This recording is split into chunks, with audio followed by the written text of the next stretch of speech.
What's going on, Phins fans? It is your boy Dillon, and I am here to do my preview video for the Baltimore Ravens versus Miami Dolphins this upcoming Sunday. Obviously, it's in Baltimore, so road game for us.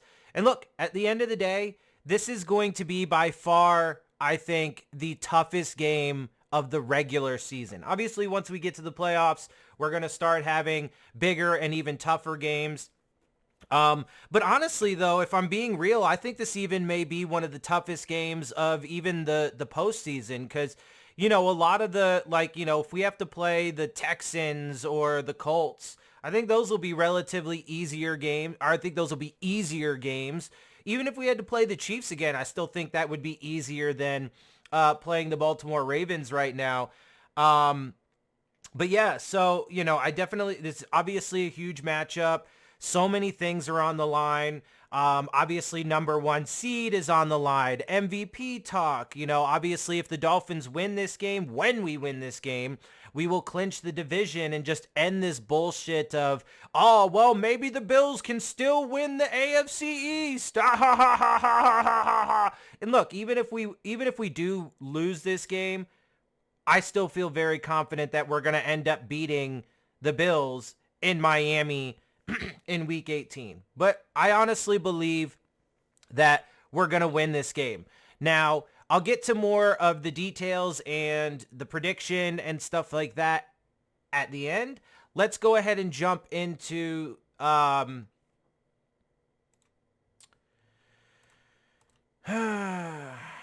okay, there we go. Because for some reason, this damn program doesn't like to stay where I put it. Anyway, okay, so let's hop over here. Let's get to this injury report real quick before I go through this, because there were some additions to this injury report that some people are a little worried about. Those additions were Tua and Jalen Ramsey.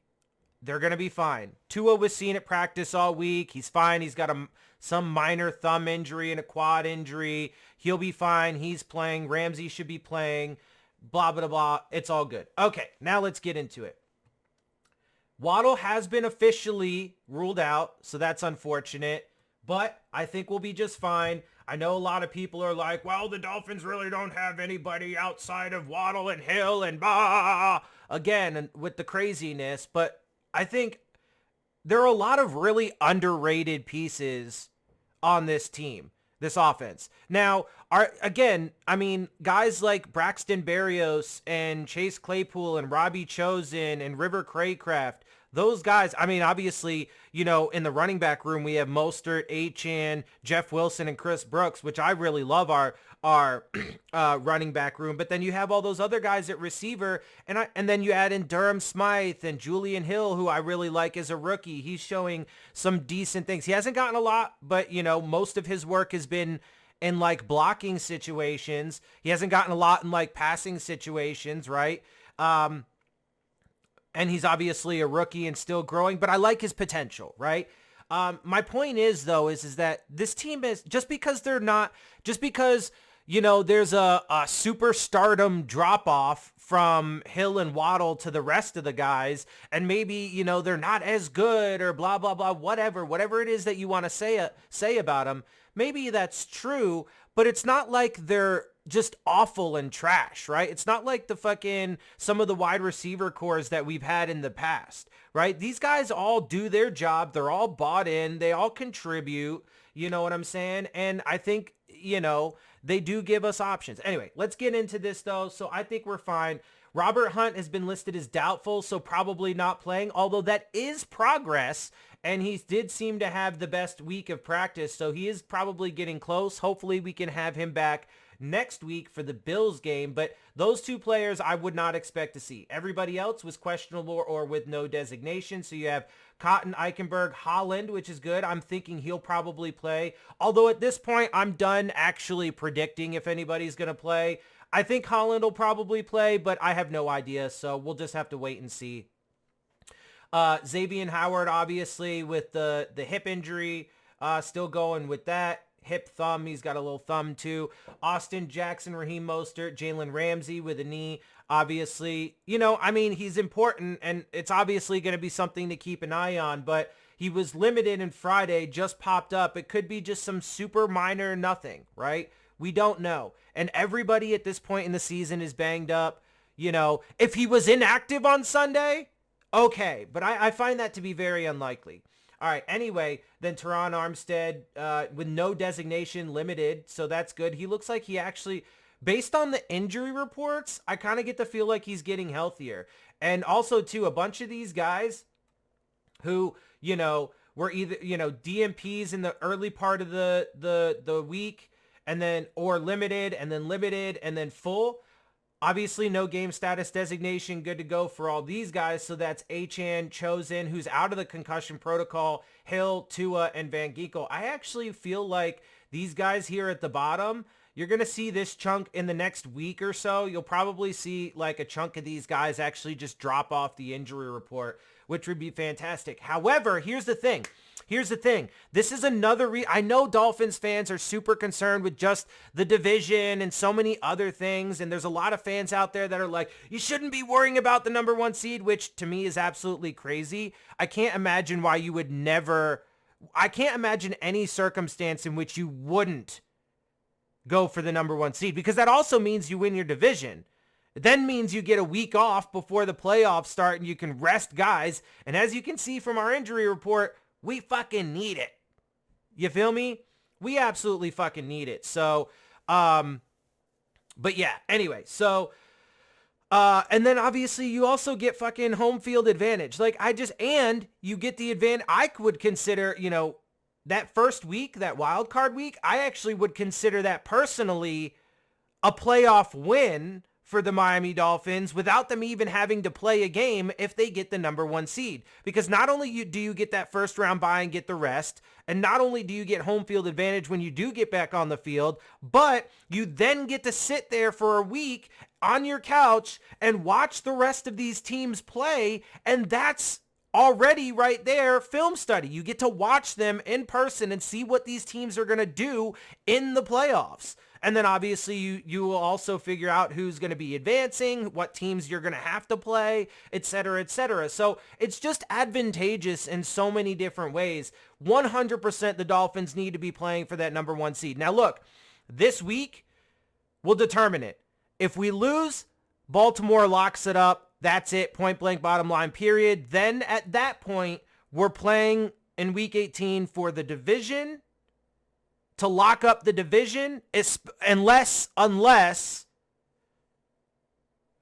the Patriots manage to beat the Bills this week. If they beat them, then it would still be a moot point. But if the Bills win this week and we lose, then we would be playing for the division and the number 2 seed. You feel me? So, which is still really good. You get some home field advantage. Just not the first round bye and not in the AFC Championship game unless somebody happens to knock off the Ravens. But anyway, so that should be absolutely the goal. But at the end of the day, like I said, most of these I would expect pretty much every single one of these guys to be available. Even potentially, like I said, Javon Holland, which would be huge. Waddle and Hunt, probably not. Now, let's get to them because there are some big names on this list. Now, they've already ruled out cornerback Jalen Armour-Davis, which is a pretty big deal. That alone is a pretty big deal for that really vaunted Baltimore defense. But let's continue on because they have questionables. They have Zay Flowers, who was a DNP with a calf injury on Wednesday and Thursday, limited Friday, and is likely to play with a questionable designation. But that is also huge. So we're going to be without Waddle.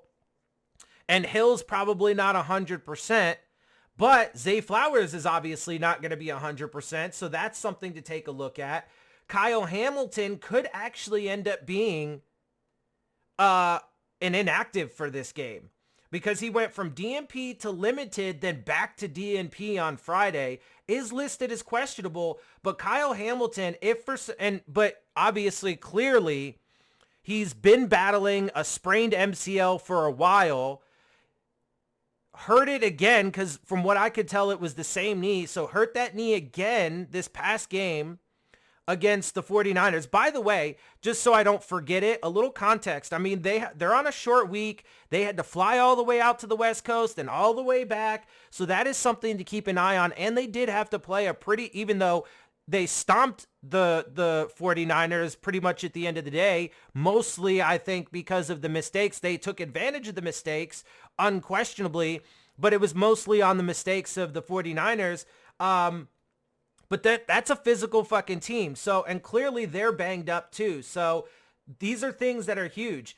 Linebacker Del'Shawn Phillips was a DNP on Thursday and Friday and is questionable. Cornerback Brandon Stevens, DNP Thursday and Friday and then questionable. These are pretty big. Guard Kevin Zeitler with a knee quad, DNP, then limited, then full. So he should be all right and good to go, but he's obviously not going to be at full strength. So there's that. OBJ was a DNP on Friday, but non-injury related vet rest. So clearly nothing, and a no game status designation, and obviously no designation for the rest of them. So that's obviously not a big deal at all. Although he hasn't exactly been super effective. I like our chances, especially with Holland, I think, coming back. Anyway, but then the rest of the guys obviously were some combination of limited or full in practice and with no designation, but obviously not at 100% because nobody is at this point. But you have cornerback Arthur Mollett, guard tackle Patrick McCarry, linebacker Patrick Queen, linebacker Roquan Smith, shoulder and pectoral, punter Jordan Stout, defensive end Broderick Washington. So they got some big names on their injury report too. So, at the end of the day, bottom line, I forgot to bring up, I'll bring these up as I keep going. But at the end of the day, both teams are banged up. That's just how it is at this point of the season. And no excuses, man. Both sides have injuries. Both sides are battling through shit, all that, whatever. We got to go on and we got to take care of business. But all right, let's go ahead and now move on to the statistics. Let's blow through these real quick. Obviously, we know that this is a battle of two top teams, top of the conference, number 1 and 2 in the conference, but also tops in the league on both offense and defense. As you can see, their offensive statistics, defensive statistics, tops of the league overall, in pretty much every single category, top 5 pretty much, right? In all of these categories, top 10 in these. And then you get to their passing statistics. Obviously, they're either number 1 or 2 these are rushing statistics. They're either number 1 or 2 in every single category. Defensively, though, they do have, now as you can see, part of the reason, or part of their numbers is the opposing teams actually don't run the ball on them very much. But when they do run the ball, even in that low percentage of plays that are running plays, they're letting up 4.4 yards, and the Dolphins lead in that category per rush, and are 12th in rushing yards per game, right? Now they're first in, touchdowns, and they're very good in the red zone, so that's something to keep an eye on. But my point is there will be opportunities in the run game, and we're one of the top running teams in the league as well. So that'll be something to keep an eye on. We'll talk about that. Passing statistics, their offense is kind of middle of the pack. So obviously, you can kind of get where this is going for us defensively. Stop the run. We'll get into that because there are going to be some key factors and stuff like that. Defensively, when it comes to percentage, pretty low. How is that the case? Oh, no, right. That's right. Because I see. Opponents don't run on them very much. They do pass on them quite a bit. But their numbers in the pass game are pretty good overall defensively, right? They're 5th in sacks, sack percentage. So damn good team. Obviously, we know that. We've seen them all year. They just smacked up on the 49ers. Kicking statistics, turnover, penalty, and time of possession for the Baltimore Ravens. Obviously, like I said, this is going to be easily the toughest matchup for us of the season. All right. But, it's not like we are a bad team. It's not like we don't match up overall I think it's going to be pretty even if I'm keeping it completely honest with you. But as you can see, Dolphins, tops of the league in pretty much every category offensively. Defensively, they've been getting up there slowly, little by week. And as you can see in pretty much every statistical category now, we're either top 15 or top 5, right? Damn near everyone. Obviously, some things to continue working on, but we're good. Rushing statistics, obviously, again, tops of the league. Number 1 in yards per rush and touchdowns a game. Defensively, we're either, our worst is 15th in the league, but besides that, we're all top 10, even including some top 5. Passing, offensively, obviously, we're great there. Defensively in the pass game, now that has been our weakness, but as you can see, all of these statistics have improved, and now we're basically middle of the pack or top 10. And we're number 1 in sack percentage now at this point too. So how's about that? And then kicking statistics, turnover statistics, penalty, and time of possession. Blah, blah, blah. All right, now let's get to the real meat and potatoes. I mean, I know obviously the statistics and stuff, but for me, and I love having those because that's, tangible data. Those are all very relevant points. But for me, because I'm more, as a content creator, I'm always going to have the data points and I'm always going to have the statistics and the numbers because those are very important, very relevant, and I'm super analytical. But my biggest strength, I think, is my philosophical side. And being able to navigate the data and, put it together from the philosophical perspective and anyway, whatever. So I think you get what I'm saying.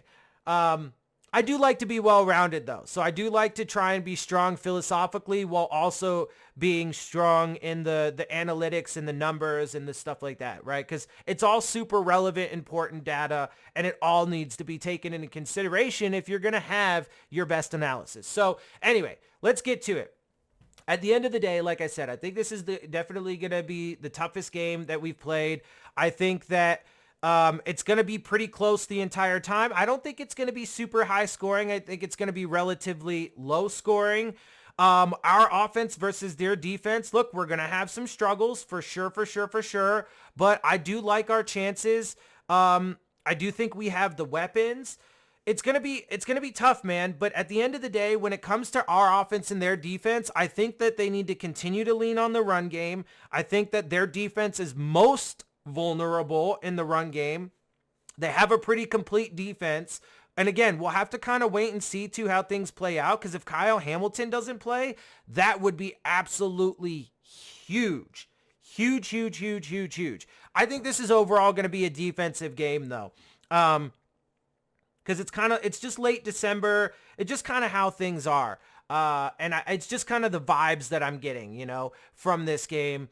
And from, the different aspects from what I've watched, from the numbers, all that stuff. So, but we got to lean into the run game. Absolutely. I mean, I think at this point, even though we don't have the biggest names on the offensive line, even though we've had tons of injuries and so on and so forth, I think Mike McDaniel and this coaching staff and this team has proven that they have ways they can work around it. And there are a number of ways. Part of it is because of the scheme that they run. You know what I'm saying? Part of it is because Tua gets the ball out super fucking quick, right? Part of it is because we have receivers that can get open and whatnot super fast, right? There's a lot of things that go into it. And then you also do got to give credit to the offensive line. They have played phenomenal. Butch Barry has done tremendous things with that unit as a whole, right? So it's been pretty good and you love to see it. And obviously we hope to continue to see all of that. But I like their chances, and I think they're going to be able to move the ball. They're definitely going to have to, I think, try and capitalize a little bit more than they did this past week in the red zone. Probably score more like, 2-3 touchdowns and then maybe some field goals, and you might be able to do it. Yeah. So, I mean, obviously there's going to be some key, I mean, it's going to be tough. Look, those two linebackers, Roquan Smith and Patrick Queen, it's going to be hard in the middle of the field.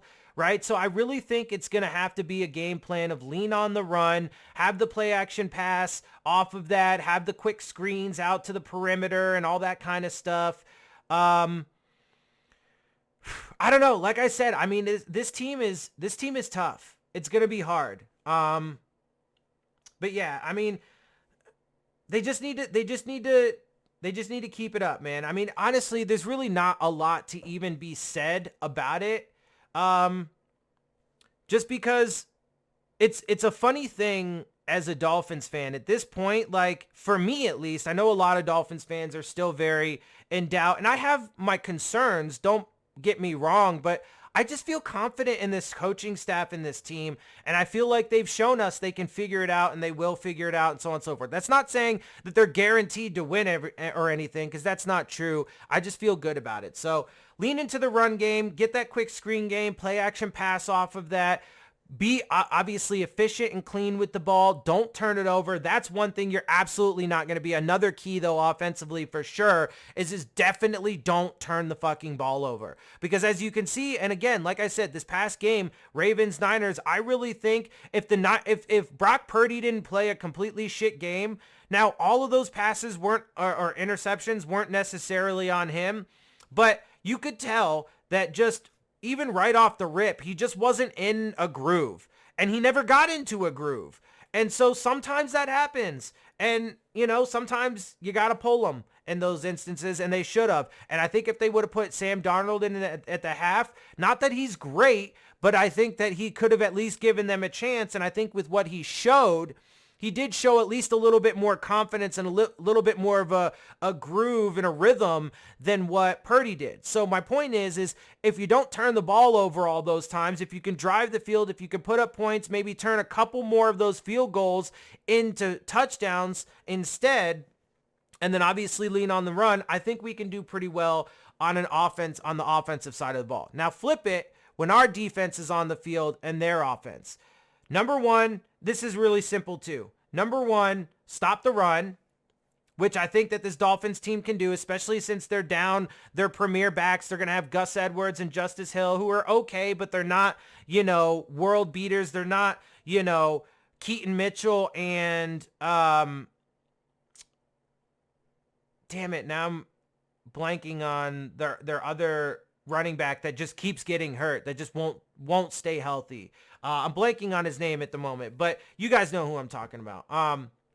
Anyway, so I feel confident in that. The X factor for me when our defense is out there versus their offense has got to be Lamar Jackson. I think our defensive backs and our linebackers can handle their receivers. You know what I'm saying? I'm, again, not worried about their run game all that much, really. Not super worried about their wide receiving core, especially since they're kind of banged up. Zay Flowers in particular. OBJ hasn't been a huge part of it. Isaiah Likely is great, though, as a tight end, even though Mark Andrews out. So he's going to obviously be somebody to keep an eye on as well. But I like our chances there, too, so I'm not super worried. I like how our defense matches up, especially if Holland does come in and play.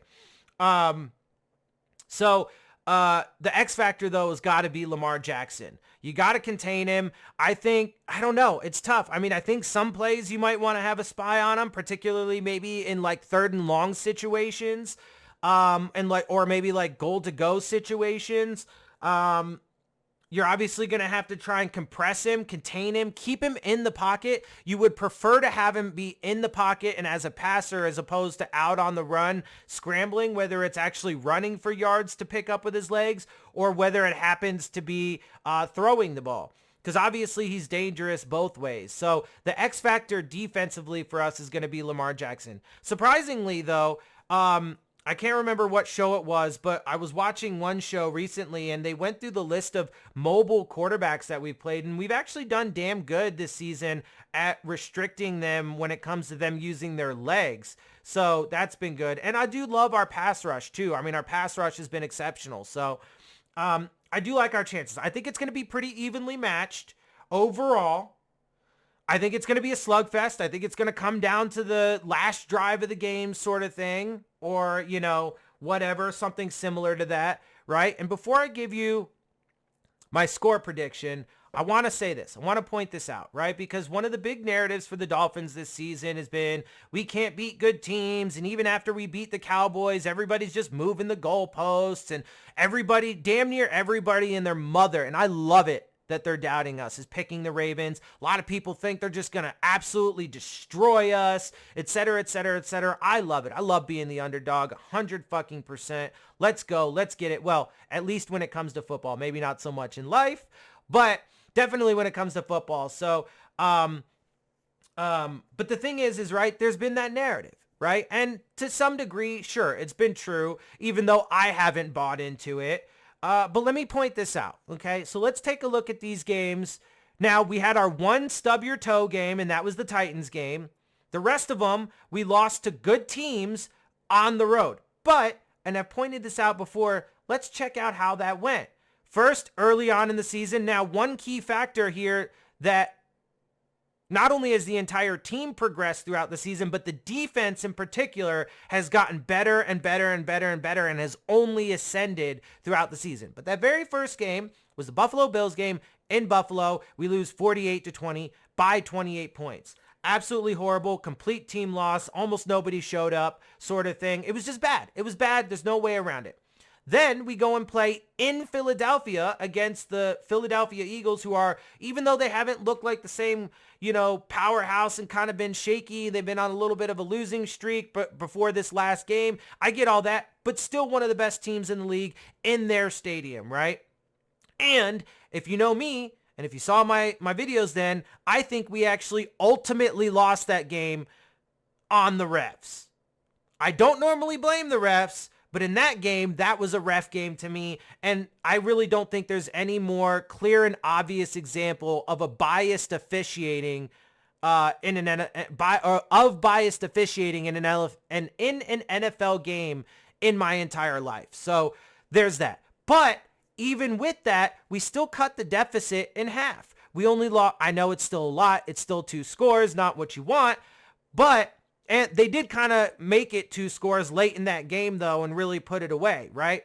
But it was 2 scores, so we cut it in half, from 28 down to 14 points. Then we play in Germany against the Kansas City Chiefs, who really just won off of kind of a fluky, and if you really want to say it, bullshit fumble return for touchdown, because at the very least, Tyreek's forward momentum should have been called dead before the fumble was jarred loose, before the ball was jarred loose. But I digress there too. Point is, cut the deficit in half again, and the defense played phenomenal against Patrick Mahomes and that Chiefs offense in that game. 14 points for the offense the entire day and kept them scoreless in the second half. Only lost by a touchdown. Now, if you keep that fucking going, you obviously can't cut it in half again, because you can't go from losing by 28 to 14 to 7 to 4.5. You can't lose by anything with a half point. You could lose by 4, you could lose by 5, but if you just keep that general overall trend, the very next result when we played a good team should have been, something along the lines of a tie. But guess what? We beat the Dallas Cowboys by 2 points. Now, I'm getting to my prediction. I've said that it's going to be a tough slugfest kind of a game. I don't think it's going to be super high scoring, but I think the Dolphins are going to get their win. I think they're going to keep that trend. I think they're going to shut up all the haters. They're going to dead these narratives. They're going to secure the division and obviously be in the driver's seat should they beat the Buffalo Bills, when they beat the Buffalo Bills next week, to lock up the number 1 seed, get the first round bye, home field advantage throughout the playoffs, etc., etc., etc. And I think they're going to win by a touchdown, 27-20. Miami Dolphins keeping that trend going, because so far in every single game, now obviously it wasn't intentional, it just so happened to be, and I could be completely off base here. And even if we won just by a single point, obviously I would be fucking happy. Even if it was 21-20, I'd be perfectly fine with that. And if I'm being honest, when I originally thought about this, I was going to go with 24-20. But I decided, because after I thought about it, and once I thought about those trends, that trend, and it is a trend because it's in 4 games against good teams. Once you hit 3, it becomes a trend. Now, is that a trend that they're going to be able to keep up? I don't know. I hope so, but that's my prediction. 27-20, Miami Dolphins get the dub. Let's go, baby. And I'm going to get out of here on that note. Before I do, make sure you hit the subscribe button, make sure you hit the like button, make sure you leave comments down in the comment section, share my channel with your friends and family, all that good stuff. I'm really trying to grow this. I'm trying to grow it as soon as and as fast as I can so I can get it monetized, because obviously, as you guys know, I'm kind of struggling in my personal life and I'm trying to figure things out. This is what I want to do with my life, so I'm trying to get it there so I can make a living and stabilize my situation and continue to do this. But in the meantime, like I said, share my channel with your friends and family, all that good stuff. Love you guys. Appreciate you. Fins up all day, every day. 7 seconds left. Tannehill will throw it. And this will end it after the shovel. Miami runs around, circling, on the go. Gronkowski did not make it go. Touchdown.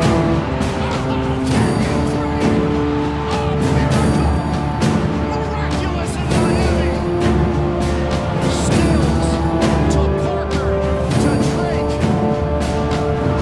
And they held off the field. Unimaginable what has taken place here in South Florida. The Dolphins have done it. They keep their season alive. 69 yards. Wow. Pure joy. Miami wins it.